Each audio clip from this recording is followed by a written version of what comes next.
Hello everyone, welcome you all in your own channel learn everything. So काफ़ी देर बाद video upload हो रही है due to some health issues. मैं वीडियो अपलोड नहीं कर पाई, काफ़ी हेल्थ प्रॉब्लम्स हो गई सी, बट नाउ मैं ठीक हाँ। तो हुण असीं अगे जिहड़े MCQ आ वो कंटीन्यूसली अगे करांगे। So first of all classification of element and periodicity in the properties, ये तुहाडे सिलेबस 'च है ना एक पूरा यूनिट। ये आपां MCQ करांगे, 100 MCQ की सीरी होएगी, ठीक है। जिहदे विच पहली वीडियो कुछ प्रैक्टिस करांगे, ओवरऑल कंप्लीट चैप्टर तुहाडा इहदे विच हो जाएगा। तो तुहानूं मोस्ट इंपॉर्टेंट जिहड़े आ जिन्ने भी टॉपिक्स आ वो इहदे विच कवर हो जाएंगे, ठीक है जी। मतलब at the end of this series तुहानूं बहुत अच्छी तरह मतलब ये सारा प्रैक्टिस हो जाएगा, ठीक है जी। सो पहला क्वेश्चन देखते हैं जी, according to law of triads. So according to law of triads question given हैगा जी इत्थे, वो हैगा the properties of middle element were in between those of other two element, कि जड़ियाँ प्रॉपर्टी सीगियां मिड वाले एलीमेंट दियां ट्रेड्स होंदे आ, जिहदा ट्राइएड तीन एलीमेंट 1 2 3 लेट्स से यानी 3 एलीमेंट। वो जो मिडल एलीमेंट उन्हें पूछा ਉਹਦੀਆਂ ਜਿਹੜੀਆਂ प्रॉपर्टीज़ आ कि वो इन बिटवीन सीगियां अदर टू एलीमेंट्स से।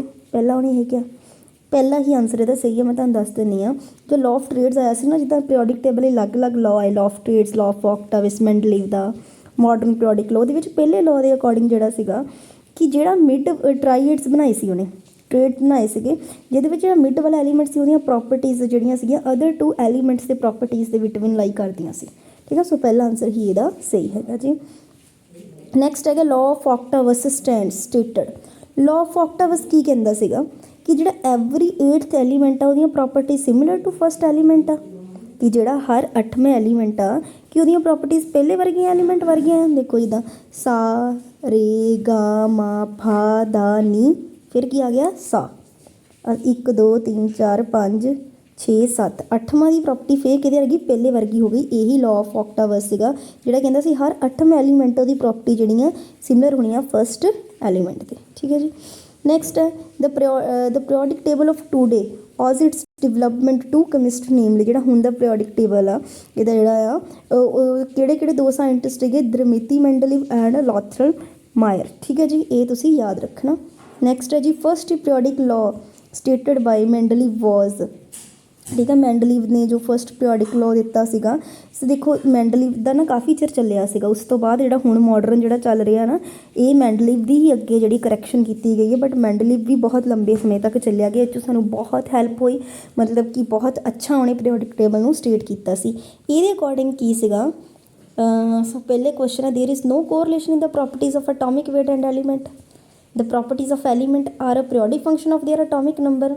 The properties of element are periodic function of their atomic weight. बिल्कुल सही है कि जिहड़ियां प्रॉपर्टी सीगियां ना एलीमेंट दियां वो पीरियोडिक फंक्शन हो गया तो एटॉमिक वेट का, मतलब कि ये सारा कुछ जिहड़ा एटॉमिक वेट ते डिपेंड सीगा अकॉर्डिंग टू मेंडलीव। मेंडलीव का जिहड़ा पीरियोडिक लॉ सी ਜਿਹੜਾ ਉਹਨੇ ਦਿੱਤਾ ਸੀ, ਉਹਨੇ ਕਿਹਾ ਸੀ कि जिन्नियां भी प्रॉपर्टीज़ होणगियां ना पीरियोडिक टेबल 'ਚ एलीमेंट ਦੀਆਂ ਉਹ ਕਿਹਦਾ पीरियोडिक फंक्शन हो गया, ਉਹਦੇ एटॉमिक वेट ਦਾ। ਤੇ ਜਿਹੜਾ ਹੁਣ ਚੱਲ ਰਿਹਾ ਨਾ ਇਸ ਟਾਈਮ मेंडलीव ਤੋਂ ਬਾਅਦ ਜਿਹੜਾ ਆਇਆ ਹੁਣ modern form long form periodic table भी कहते, ਉਹ 'ਚ ਜਿਹੜਾ ਆ ਉਹ एटॉमिक नंबर ਦਾ फंक्शन आ। बस यही याद रख लो, ਜਿਹੜਾ मेंडलीव ਦਾ ਸੀਗਾ ਉਹ एटॉमिक वेट ਦਾ ਸੀਗਾ, प्रॉपर्टीज़ एटॉमिक वेट ਦਾ फंक्शन ਸੀਗੀਆਂ, ठीक है जी। ਤੇ ਜਿਹੜਾ ਸਾਡਾ मॉडर्न ਚੱਲ ਰਿਹਾ, ਇੱਕ ਦੱਸਿਆ मैं मेंडलीव ਦਾ, एक मैं दस दी भी मॉडर्न जिहड़ा हुण चल रहा जिन्होंने लॉन्ग फॉर्म भी कहते। मेंडलीव दे विच एटॉमिक वेट जिहड़ा हुण चल रहा और एटॉमिक नंबर, ये बहुत इंपॉर्टेंट है, क्वेश्चन आ भी चुकी है पहला।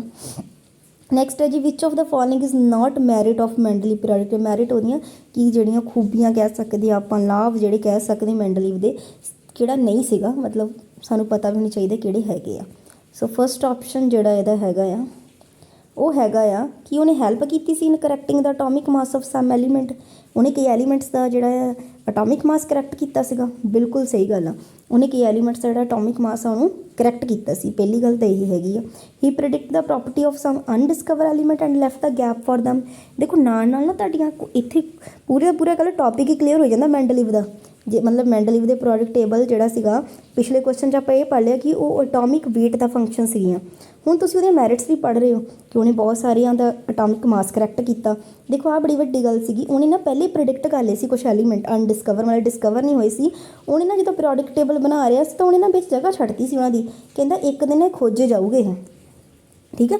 तो ये बिल्कुल सही गल उन्हें प्रोडिक्ट कर ली सी। प्रोडिक्शन होंदा पहले ही अनुमान लगा लेना कुछ अनडिस्कवर एलीमेंट का, तो उन्होंने गैप छड्डता तो बाद च वाकई खोजे गए सी।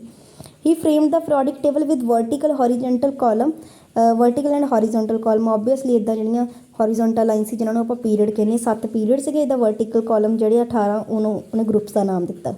यही शेप दी सी पूरे पीरियोडिक टेबल नूं। नैक्सट सी he gave separate place to isotope in the periodic table. हाँ ये गल गलत हो गई, उन्हें सैपरेट प्लेस कहते दी सी आइसोटॉप। आइसोटॉप की होंगे जिदा हाइड्रोजन के सुने जाने hydrogen deuterium tritium same atomic number हो जिन्हों का, तो डिफरेंट की हो जाए मास नंबर, उन्होंने कहने आप आइसोटोप अगेन सोलो जिन्हों का अटोमिक नंबर सेम रहे द 1 ही है पर मास नंबर चेंज हो जाए। ठीक है, यानी कि वह अटोमिक वेट जो चेंज आ तो मैंडलीव के अकॉर्डिंग तो उन्होंने जगह अलग होनी चाहिए ना, क्योंकि मैंडलीव का जो पीरियोडिक टेबल से किहदा फंक्शन से अटोमिक वेट का, जो वेट अलग है तो अलग अलग होने चाहिए एलीमेंट, बट वो अलग अलग रखे नहीं सी। सो ये मैरिट नहीं सी, ये ड्रॉबैक सी। ठीक है, याद रखना डीमैरिट सी कह सकते आप। नैक्सट देखते हैं डीमैरिट सी, नैक्सट तुहानूं पता चलणगियां। What were the main demerits of Mendeleev periodic table. Main demerits किहड़ियां सीगियां मैंडलिक दियां पीरियोडिक टेबल दियां। पहली गल hydrogen has been placed in group 1 though it's resemble to group 7 as well. ठीक है, कि ग्रुप 7 भी रिजैम्बल करता ही बट इनू ग्रुप 1 च रखिया सी। पहली गल ये डीमैरिट सी। Position of some element was not justify, बिल्कुल इन्हें कई की पोजीशन एलीमेंट की जस्टिफाई नहीं की, जिदा हुणे मैं तुहानूं दस्सिया उपर वाला। Isotope were given separate places, नहीं दी, नॉट गिवन बिल्कुल सी, उन्हें सैपरेट प्लेस दी नहीं। लैंथेनाइड एक्टिलाइड वो भी नहीं इंकलूडिड कीतियां टेबल दे विच, बिल्कुल सही गल आ। लैंथेनाइड एक्टिनाइड तुहानूं पता होना कि एक तुसीं देखिया होना पीरियोडिक टेबल ते ना फोटो कट के देखियो गूगल ते पीरियोडिक टेबल दी, थल्ले 2 लाइन अलग होनियां जिस एफ ऑर्बिटल्स की फीलिंग होनी है एफ दी। ठीक है, 4F ते 5F दी, ये लैंथेनाइड्स आ और दूसरी लाइन एक्टिनाइड्स आ। ठीक है, ये भी इन्हें सैपरेट प्लेस नहीं दी सी। सो सारियां दी डीमैरिट्स आ, बी ऑप्शन आंसर आ जाएगा 6 का। ठीक है जी, नैक्सट जी क्वेश्चन देखते हैं आप मॉडर्न के लिए।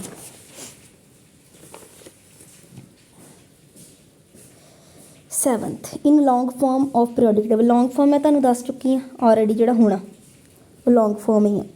ਉਹਦੇ ਵਿੱਚ ਜਿਹੜਾ ਹੁਣ ਦਾ ਹੈ मैं ਤੁਹਾਨੂੰ ਦੱਸਿਆ ਸੀ, ਉਹਦੇ ਵਿੱਚ ਜਿਹੜੇ ਆ ਐਲੀਮੈਂਟ ਉਹ ਕਿਹਦੇ ਇਨਕਰੀਜ਼ਿੰਗ ਆਰਡਰ 'ਚ ਆ, ਅਟੋਮਿਕ ਨੰਬਰ। ਜੇ ਹੀ ਮੈਂਡਲੀਵ ਲਿਖ ਦਿੰਦਾ ਫਿਰ ਕੀ ਆਉਣਾ ਸੀ, ਅਟੋਮਿਕ ਮਾਸ। ਠੀਕ ਹੈ, ਜਾਂ ਅਟੋਮਿਕ ਵੇਟ। बट ਜਿਹੜੀਆਂ ਹੁਣ ਦਾ ਲੌਂਗ ਫਾਰਮ ਪੀਰੀयोडिक ਟੇਬਲ ਇੱਥੇ ਜਗ੍ਹਾ ਮਾਡਰਨ ਵੀ ਲਿਖ ਸਕਦਾ। ਜਿਹੜਾ ਮਾਡਰਨ ਪੀਰੀयोडिक ਟੇਬਲ ਆ ਨਾ ਉਹਦੇ ਅਕੋਰਡਿੰਗ ਜਿਹੜੇ ਐਲੀਮੈਂਟ ਆ ਉਹ ਕਿਹਦਾ ਫੰਕਸ਼ਨ ਹੈਗੇ, ਅਟੋਮਿਕ ਨੰਬਰ ਦਾ, ਨਾ ਕਿ ਅਟੋਮਿਕ ਵੇਟ ਦਾ। ਸਮਝ ਗਏ, ਇਹ ਧਿਆਨ ਰੱਖਣਾ ਬਹੁਤ ਇੰਪੋਰਟੈਂਟ ਆ। Next the period to which element belong, ये देखो बहुत ही ज़्यादा इंपॉर्टेंट चीज़ आ। The period to which element belong to in the long form periodic table, मतलब कि वो की रिप्रजेंट करता, उन्हें ये पूछा। मान लो कोई मैं तुहानूं दस्सिया 7 पीरियड आ, एलीमेंट जिस भी पीरियड च बैठा, पहले च बैठा, दूजे च बैठा, तीजे च बैठा, वो की रिप्रजेंट करता। मैं कहां कोई एलीमेंट पहले पीरियड च बैठा, वो की दसदा तुहानूं, नंबर 1 की दसदा तुहानूं, अटोमिक मास दसदा, नंबर दसदा ਉਹਦਾ प्रिंसीपल क्वांटम नंबर दसदा, या एज़ीमुथल क्वांटम नंबर दसदा, वो दसदा ਉਹਦਾ प्रिंसीपल क्वांटम नंबर, ਉਹਦੀ n ਦੀ वैल्यू, मतलब किहड़े शैल च बैठा। n ਦੀ वैल्यू 1 होवे, n ਹੁੰਦਾ प्रिंसीपल क्वांटम नंबर, जे 1 आ के शैल च, मतलब यानी कि कोई भी एलीमेंट जे पहले पीरियड च बैठा ਉਹਦਾ मतलब वो च के शैल की फीलिंग आ। जे n बराबर 2 ਉਹਦਾ प्रिंसीपल क्वांटम नंबर 2 आ, के तो बाद l आ गया। ठीक है, मतलब वो एल शैल च बैठा, मतलब ये होंदा ਉਹਦਾ प्रिंसीपल क्वांटम नंबर। सनी किस कोई एलीमेंट किस पीरियड च बैठा आ ਉਹਦਾ की रिप्रजेंट करता, ਉਹਦਾ प्रिंसीपल क्वांटम नंबर। यदि किसी ग्रुप च बैठे एलीमेंट सेम ग्रुप च, वो की दसोगे ਉਹਦੇ सेम की रहणगे। जिद्दां हुण जे सेम पीरियड च बैठे फिर तो ਉਹਦਾ शैल सेम रहेगा। जे ग्रुप च सेम च मान लो 1 2 3 4 इदा 5 6 7 एलीमेंट एक ही ग्रुप च बैठे आ वाले च नीचे ਨੂੰ, ਉਹਨਾਂ ਦਾ ਕੀ सेम रहेगा, ਉਹਨਾਂ ਦੇ ਰਹਿਣਗੇ same number of balance electron. ठीक है, बैलेंस इलैक्ट्रॉन पिछले जोड़े।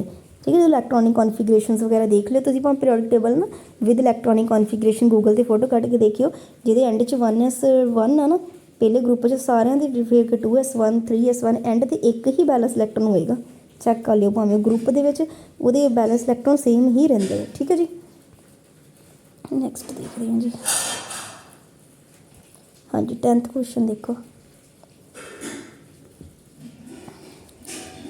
10th क्वेश्चन ਦੇ ਵਿੱਚ ਦੇਖੋ, name and symbol of element with atomic number 112। ਹੁਣ IUPAC नेमिंग मैं ਤੁਹਾਨੂੰ ਦੱਸਦੀ ਕਿੱਦਾਂ ਲਿਖੀ ਦੀ ਇਹਨਾਂ ਦੀ।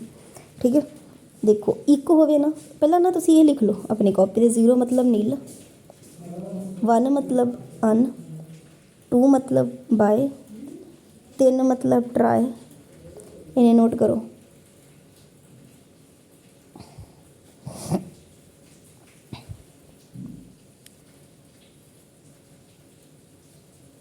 नेक्स्ट 4 3 हो गए नोट। नेक्स्ट लिखो 4 मतलब क्वाड, 5 मतलब पेंट, 6 मतलब हुंदा हैक्स, 7 मतलब सेप्ट, 8 मतलब ऑक्ट, 9 मतलब मैन, ठीक है। 9 10 नंबर एक हो जाता, ठीक है। ये तुहानूं पता नहीं चाहिए, बहुत ईजी है। देखो 1 मतलब कि दस्सिया सी मैं अन, फिर 1 अन, 2 मतलब बाय, हर दे पिछे ई एम आना ही आना, I U M, I already सीगा, यू एम लग गया, ठीक है। Un un E B M, U U B. हुण आ देखो अन मतलब 1, नील मतलब 0, बाई मतलब 2, ई एम तो मैं तुहानूं दस्सिया आना ही 102 का मीनिंग। नाल नाल मैं तुहानूं सारे सिखानी। अन मतलब 1, अन मतलब 1, नील मतलब 0, ई एम तो पिछे आना ही आना। अन मतलब 1, अन मतलब 1, ट्राई मतलब 3, 113 का नाम है। बहुत ईजी हुंदा है। 117 का, हाँ ये नाम ना 117 का कई बार आ जाता, तो कॉमन नेम भी याद रखने होंगे, टेनिस नहीं सॉरी। हाँ कुछ जोड़े ना नाम कॉमन जे वो तुहानूं यही वाले जोड़े MCQ ਦੇ ਵਿੱਚ आते ना, तुसीं मेन वो जोड़े याद रख लेने किहड़े किहड़े आ। इहदे जिद्दां हैगा आ मैनीट्रीयम, 109 का नाम आ, ठीक है। कुछ कॉमन नेम जे है तुसीं याद रख लियो। Official name of element is with atomic number ये हैगा 109 तक, 12वें का डी ऑप्शन आ जाना, ठीक है जी। नैक्सट 13वें क्वेश्चन ते चलदे आपां। Anything that influence the balanced electron will affect the chemistry of element. Which one of the following factor does not affect the balanced shell? कहंदा देखो एनीथिंग जो भी चीज़ इन्फ्लुएंस करेगी ना बैलेंस इलैक्ट्रॉन ਨੂੰ ਉਹ ਪੂਰੀ ਉਹਦੀ ਕੈਮਿਸਟਰੀ ਐਲੀਮੈਂਟ ਦੀ ਉਹਨੂੰ ਇਫੈਕਟ ਕਰੇਗੀ, ਪਰ ਕਿਹੜਾ ਫੈਕਟਰ ਆ ਜਿਹੜਾ ਬੈਲੈਂਸ ਸ਼ੈਲ ਨੂੰ ਇਫੈਕਟ ਕਰਦਾ ਹੀ ਨਹੀਂ।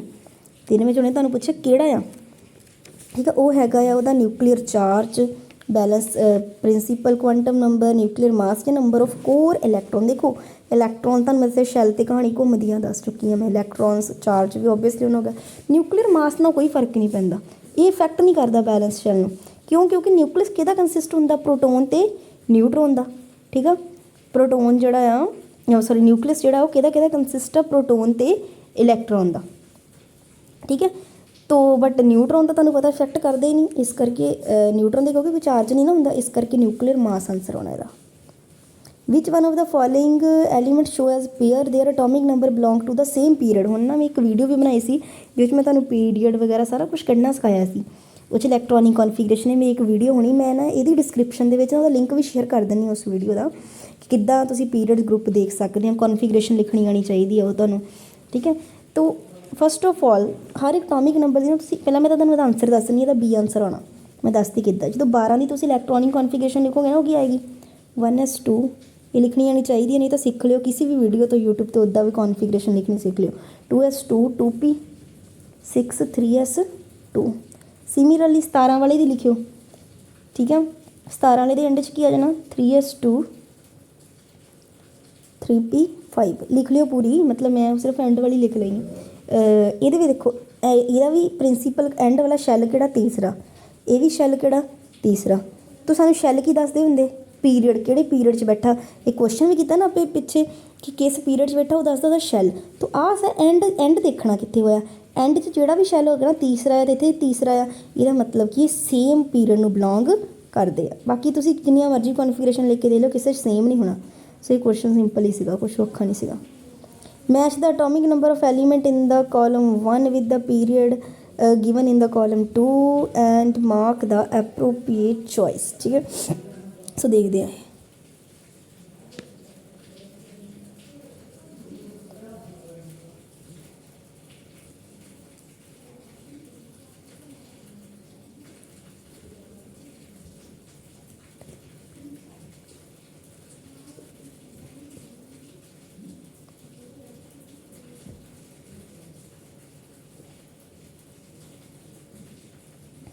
देखो ਇਹਦਾ ਤੁਸੀਂ ਕਿੱਦਾਂ ਕਰਨਾ ਹੈਗਾ ਆ, ਤੁਸੀਂ ਨਾ ਇਹਦੇ ਲਈ ਇੱਥੇ ਨਾ ਪਹਿਲਾਂ ਇਹਦੀ ਕੌਨਫੀਗਰੇਸ਼ਨ ਲਿਖ ਲੈਣੀ। ਜਿੱਦਾਂ ਮੈਂ ਸਿੰਪਲ 14 ਵਾਲੇ ਦੀ ਲੈ ਲੈਣੀ 1s2 2s2 2p6 3s 6 ਤੋਂ 10 ਤੋਂ 12 6 2 सॉरी 8 ਤੇ 2 10 ਤੇ 2 12 3s2 3p ਤੁਸੀਂ ਲਿਖਣੇ 14 6 4 10 ਦੁਬਾਰਾ 3p2 ਹੋ ਗਿਆ। ਹੁਣ ਲਾਸਟ ਵਾਲੇ ਸ਼ੈਲ ਦੇ ਇਲੈਕਟ੍ਰੋਨ ਗਿਣੋ ਕਿੰਨੇ ਆ 2 ਤੇ 2 4 ਠੀਕ ਹੈ। ਸੋ 14 ਵਾਲੇ ਦਾ 4 ਆਇਆ ਡੀ ਦਾ ਮਤਲਬ 3 ਆ ਗਿਆ ਨਾ। ਸੋ ਇਹਦੇ ਬੈਲੈਂਸ ਇਲੈਕਟ੍ਰੋਨ ਕਿੰਨੇ ਆ ਗਏ ਪੀਰੀਅਡ ਦੇਖਣਾ ਨਾ ਆਪਾਂ ਸੌਰੀ ਪੀਰੀਅਡ ਦੇਖਣਾ ਉਹ ਸ਼ੈਲ ਤੋਂ ਪਤਾ ਚੱਲ ਜਾਣਾ। ਸੋ ਡੀ ਵਾਲੇ ਦਾ ਕਿੰਨਾ ਆਉਂਦਾ ਪਿਆ ਆ ਕਿੰਨੇ ਹੁਣੀ ਆਪਾਂ ਗਿਣੇ ਸੀਗੇ 4 ਸੀਗੇ ਆਈ ਥਿੰਕ ਨਾ 3 ਹੁਣੇ ਕਾਊਂਟ ਕੀਤੇ 3 ਤੀਸਰਾ ਸ਼ੈਲ ਸੀਗਾ ਜਿਹਨੂੰ ਦੁਬਾਰਾ ਲੈ ਦੇਣੀ 1s2 2s2 2p6 3s2 3p2 ਇਹੀ ਸੀ। ਲਾਸਟ ਸ਼ੈਲ ਕੀ ਹੈ ਤੀਸਰਾ तो ਇਹਦਾ ਪੀਰੀਅਡ ਕਿਹੜਾ ਹੋ ਗਿਆ ਤੀਸਰਾ। ਇਹਦੀ ਤੁਸੀਂ ਜਿਹਦੀ ਮਰਜ਼ੀ ਲਿਖ ਕੇ ਦੇਖ ਲਓ ਉਹਦੇ ਅਕੋਰਡਿੰਗ ਆਣਾ ਡੀ ਆਂਸਰ ਆਣਾ। ਮੈਂ ਤੁਹਾਨੂੰ ਇੰਨਾ ਦੱਸ ਦਿੰਦੀ ਬਾਕੀ ਚੈੱਕ ਕਰ ਲਿਓ ਤੁਸੀਂ ਲਿਖ ਕੇ। To which group an element with atomic number 88 will belong group ਮੈਂ ਕੱਢਣੇ ਸਿਖਾਇਓ ਮੈਂ ਉਹ ਤੁਸੀਂ ਵੀਡੀਓ ਦੇਖ ਲਿਓ ਤੁਹਾਨੂੰ ਆਰਾਮ ਨਾਲ ਪਤਾ ਚੱਲ ਜਾਣਾ ਠੀਕ ਹੈ ਉੱਥੋਂ ਹੀ ਪਤਾ ਚੱਲਣਾ ਹੈ ਠੀਕ ਹੈ। तो ਇਹਦੀ ਜੋ ਤੁਸੀਂ ਲਿਖੋਗੇ ਵੀ ਨਾ ਉਹ ਜੋ ਆਪਣੀ ਨੋਵਲ ਗੈਸ ਕੌਨਫੀਗਰੇਸ਼ਨ ਲਿਖ ਕੇ ਨਾਲ ਇਹਦੇ 7s2 ਆਉਣਾ ਹੈ ਠੀਕ ਹੈ। ਸੋ ਉਹਦੇ ਅਕੋਰਡਿੰਗ ਜਿਹੜਾ ਆ ਇਹਦਾ ਗਰੁੱਪ ਦੇਖ ਲੈਣਾ ਤੁਹਾਨੂੰ ਪਤਾ ਹੀ ਹੈ ਕਿੰਨਾ ਐਡ ਕਰੀਦੇ ਆ ਇਹ ਠੀਕ ਹੈ। ਮੈਂ ਉਹਦੇ ਵਿੱਚ ਕਰਵਾਇਆ ਹੋਇਆ ਹੈ। ਸੋ ਮਤਲਬ ਬੈਲੈਂਸ ਇਲੈਕਟ੍ਰੋਨ ਦੇਖਣੇ 7s2 2 ਹੈ ਬੈਲੈਂਸ ਇਲੈਕਟ੍ਰੋਨ ਤੇ ਇਹਦਾ ਆਨਸਰ ਹੈ ਨਾ ਡੀ। ਨੈਕਸਟ ਕੁਐਸਚਨ ਦੇਖਦੇ ਹਾਂ ਆਪਾਂ match the column 1 with column 2 3D transition series ਕਿੱਥੋਂ ਲੈ ਕੇ ਕਿੱਥੇ ਤੱਕ ਆ। ਦੇਖੋ ਇਹ ਹੁੰਦੀ Z21 ਤੋਂ ਲੈ ਕੇ 30 ਤੱਕ ਠੀਕ ਹੈ 3D ਵਾਲੀ। ਇਹ ਤੁਹਾਨੂੰ ਬਸ ਨੰਬਰ ਅਟੋਮ ਚੰਗੀ ਤਰ੍ਹਾਂ ਪੀਰੀਓਡਿਕ ਟੇਬਲ ਦੇਖੋ ਤੁਹਾਨੂੰ ਪਤਾ ਚੱਲ ਜਾਣਾ। ਇੱਦਾਂ ਜਿਹੜੀ ਆਪਣੀ ਲੈਂਥੇਨਾਈਡ ਸੀਰੀਜ਼ ਉਹ 58 ਤੋਂ ਲੈ ਕੇ 71 ਤੱਕ। ਐਕਟੇਨਾਈਡ ਜਿਹੜੀ ਹੁੰਦੀ ਆ ਉਹ ਆਪਣੀ ਆਉਂਦੀ ਹੈ 90 ਤੋਂ 103 ਤੱਕ ਤੇ 4D ਵਾਲੀ 39 ਤੋਂ 48। ਸੋ ਸੀ ਆਨਸਰ ਆ ਜਾਣਾ। ਇਹ ਬਹੁਤ ਇੰਪੋਰਟੈਂਟ ਚੀਜ਼ ਆ ਤੁਹਾਨੂੰ ਇੱਦਾਂ ਦੇ ਕੁਐਸਚਨ ਹੀ ਪੇਪਰ 'ਚ ਜ਼ਿਆਦਾ ਆ ਜਾਂਦੇ ਹੁੰਦੇ ਆ। An element has atomic number 79 predict the group period ਕਿੱਥੇ ਬਿਲੋਂਗ ਕਰਦਾ ਹੈ ਪੂਰਾ ਜਿਹੜਾ ਤੁਸੀਂ ਦੇਖਣਾ ਜਦੋਂ ਜੀ ਤੁਸੀਂ ਕੌਨਫੀਗਰੇਸ਼ਨ ਲਿਖੋਗੇ ਨਾ 79 ਵਾਲੇ ਦੀ ਠੀਕ ਹੈ। ਤੁਸੀਂ ਹਾਇਰ ਵਾਲੀਆਂ ਵੀ ਲਿਖਣੀਆਂ ਸਿੱਖ ਸਕਦੇ ਆ ਨੋਵਲ ਗੈਸ ਦੇ ਕੌਨਫੀਗਰੇਸ਼ਨ ਤੋਂ ਨਾ ਪਤਾ ਚੱਲ ਜਾਣੀ ਹੈ। ਤੁਸੀਂ ਕੋਈ ਵੀ ਵੀਡੀਓ ਯੂਟਿਊਬ ਤੋਂ ਰੈਂਡਮਲੀ ਦੇਖ ਕੇ ਨਾ ਇਲੈਕਟ੍ਰੋਨਿਕ ਕਨਫੀਗਰੇਸ਼ਨ ਦੀ ਕਿ ਜਿਹੜੀਆਂ ਹਾਇਰ ਕਿੱਦਾਂ ਲਿਖਦੇ ਆ ਬਹੁਤ ਜ਼ੀਨੋਨ ਦੀ ਜਿੱਦਾਂ ਹੁਣ ਤੁਹਾਨੂੰ ਪਤਾ ਐਂਡ 'ਤੇ ਕਿੰਨੀ ਹੋਣੀ ਹੈ ਠੀਕ ਹੈ ਉਹਦੇ ਅਕੋਰਡਿੰਗ ਤੁਸੀਂ ਅੱਗੇ ਚੱਲ ਪੈਣਾ। ਇਹਦੀ ਜੇ ਤੁਸੀਂ ਲਿਖੋਗੇ ਵੀ ਨਾ 79 ਵਾਲੇ ਦੀ ਆ ਜਿਹੜਾ 79 ਹੈ ਨਾ ਇਹਦਾ ਅਤੇ ਇਹ ਲਿਖੋਗੇ ਯਾਨੀ ਜ਼ੀਨੋਨ ਤੱਕ ਦੀ ਲਿਖ ਕੇ ਅੱਗੇ ਆਉਣਾ ਤੁਹਾਡੇ ਕੋਲ 4F ਤੁਹਾਡਾ ਆ ਜਾਣਾ 14 5D ਆ ਜਾਣਾ ਤੁਹਾਡੇ ਕੋਲ 10 6S ਆ ਜਾਣਾ 1 ਤਾਂ N ਕਿੰਨਾ ਆ ਗਿਆ 6 ਠੀਕ ਹੈ। ਅਤੇ ਤੁਹਾਨੂੰ ਪਤਾ ਇੰਨਾ ਪਤਾ ਲੱਗ ਗਿਆ N 6 ਹੈ ਅਤੇ 6 ਪੀਰੀਅਡ ਨੂੰ ਬਿਲੋਂਗ ਕਰਦਾ। ਇਹਦੇ ਗਰੁੱਪ ਜਿਹੜਾ ਆ ਉਹ ਵੀ ਮੈਂ ਕੱਢਣਾ ਸਿਖਾਇਆ ਹੋਇਆ NS + N-1 × D ਉਹ ਜਦੋਂ ਕਾਊਂਟ ਕਰੂੰਗੇ ਉਹ ਤੁਹਾਡਾ ਬਣ ਜਾਣਾ 11 ਬਣ ਜਾਣੇ ਠੀਕ ਹੈ। ਤਾਂ 11ਵਾਂ ਗਰੁੱਪ ਹੋ ਜਾਣਾ ਕਲੀਅਰ। ਇਹ ਸਾਰਾ ਕੱਢਣਾ ਸਿਖਾਇਆ ਹੈ ਮੈਂ ਹਾਂਜੀ। ਦੇਖੋ ਜਿਵੇਂ ਨੈਕਸਟ ਆਪਣਾ ਹੈਗਾ ਆ ਇਹਦੇ ਵਿੱਚ ਕੀ ਆ match the column 1 appropriate choice ਦੇ ਨਾਲ ਉਹੀ ਤੁਸੀਂ ਅਟੋਮਿਕ ਨੰਬਰ ਦਿੱਤੇ ਆ ਪੀਰੀਅਡ ਅਤੇ ਗਰੁੱਪ 14 ਵਾਲੇ ਦਾ ਤਾਂ ਮੈਂ ਤੁਹਾਨੂੰ ਹੁਣੇ ਕੱਢ ਕੇ ਦਿਖਾਇਆ ਸੀਗਾ ਨਾ ਕਿ 14 ਵਾਲੇ ਦਾ ਆਪਣਾ ਕਿੰਨਾ ਗਰੁੱਪ ਅਤੇ ਪੀਰੀਅਡ ਕਿੰਨਾ ਆਉਂਦਾ ਪਿਆ ਸੀ ਪੀਰੀਅਡ 3rd ਆਉਂਦਾ ਸੀਗਾ ਨਾ ਕੱਢਣਾ ਸਿਖਾਇਆ ਸੀ ਨਾ ਕਿਉਂਕਿ 1s2 ਦੁਬਾਰਾ ਦੱਸ ਦੇਣੀ ਲਾਸਟ ਵਾਲੀ 2s2 2p6 3s2 3p2 ਅਤੇ ਲਾਸਟ ਸ਼ੈਲ ਤੋਂ ਤੁਹਾਨੂੰ ਉਹਦਾ ਪਤਾ ਚੱਲ ਜਾਂਦਾ ਕਿਹੜਾ 3p 'ਚ ਵੀ 2 ਸੀਗੇ ਠੀਕ ਹੈ। ਲਾਸਟ ਸ਼ੈਲ ਤੋਂ ਪਤਾ ਲੱਗਦਾ ਪੀਰੀਅਡ ਤੀਸਰਾ ਪੀਰੀਅਡ ਹੋ ਗਿਆ ਠੀਕ ਹੈ। ਫਿਰ ਤੁਹਾਨੂੰ ਪਤਾ NS ਇਹ 'ਚ 2 ਆ ਠੀਕ ਹੈ + N-1 × ਆਪਣੇ ਪੂਰੇ ਕਰ ਲੈਣੇ ਆ 6 ਆਪਣੇ 14 ਹਾਂ ਗਰੁੱਪ 14 ਉਹਲੇ ਤੁਸੀਂ ਕੀ ਕਰਨੀ ਬੈਲੈਂਸ ਇਲੈਕਟ੍ਰੋਨਸ ਦੇਖਣੇ ਸਾਰੇ ਠੀਕ ਹੈ। 10 ਵਿੱਚ ਐਡ ਕਰਨੇ ਹੁੰਦੇ ਨਾ 10 ਤੇ 2 ਤੇ 2 4 ਹੋ ਗਏ + 10 ਐਡ ਕਰਨੇ ਇਹ ਮੈਂ ਸਿਖਾਇਆ ਹੋਇਆ ਆ ਇਹ 14 ਹੋ ਜਾਣਾ ਤਾਂ ਗਰੁੱਪ ਆ ਜਾਣਾ 14। ਉਹ ਵੀਡੀਓ ਦੇਖ ਕੇ ਤੁਹਾਨੂੰ ਇਹ ਪਤਾ ਲੱਗਣਾ ਆ ਠੀਕ ਹੈ। ਉਸ ਤੋਂ ਬਿਨਾਂ ਇਹ ਤੁਹਾਨੂੰ ਗਰੁੱਪ ਪੀਰੀਅਡ ਕੱਢਣੇ ਨਹੀਂ ਆਉਣੇ ਹੈਗੇ ਮੈਂ ਡਿਸਕ੍ਰਿਪਸ਼ਨ 'ਚ ਦੇ ਦੇਵਾਂਗੀ ਉਹਦਾ link. Next which of the following statement is correct ਇਹ ਵਾਲੀ ਹੈ ਕਿ 4F ਅਤੇ 5F ਦੇ ਜਿਹੜੇ ਆ ਉਹਨਾਂ ਨੂੰ ਸੈਪਰੇਟਲੀ ਲਿਖਿਆ ਜਾਂਦਾ ਆ ਪੀਰੀਓਡਿਕ ਟੇਬਲ ਦੇ ਵਿੱਚ। ਇੱਕ ਲੈਂਥੇਨਾਈਡਸ ਹੁੰਦੀਆਂ ਇੱਕ ਐਕਟੀਨੋਇਡਸ ਹੁੰਦੀਆਂ ਤੁਹਾਡੀਆਂ ਠੀਕ ਹੈ। 4F ਵਾਲੀਆਂ ਲੈਂਥੇਨਾਈਡਸ 5F ਸੀਰੀਜ਼ ਦੇ ਵਿੱਚ ਐਕਟੀਨੋਇਡਸ। ਸੋ ਇਸ ਸੀਰੀਜ਼ 'ਚ 20 ਕੁਐਸਚਨ ਹੀ ਕਰਨੇ ਇਹਨਾਂ ਨੂੰ ਚੰਗੀ ਤਰ੍ਹਾਂ ਕਰ ਲਓ। ਨੈਕਸਟ ਇਹਦੀ ਵੀਡੀਓਜ਼ ਦੇ ਵਿੱਚ ਕੁਐਸਚਨਸ ਕਰਦੇ ਆਪਾਂ 100 ਕੁਐਸਚਨਸ ਕਰਾਂਗੇ। Thanks for watching the video.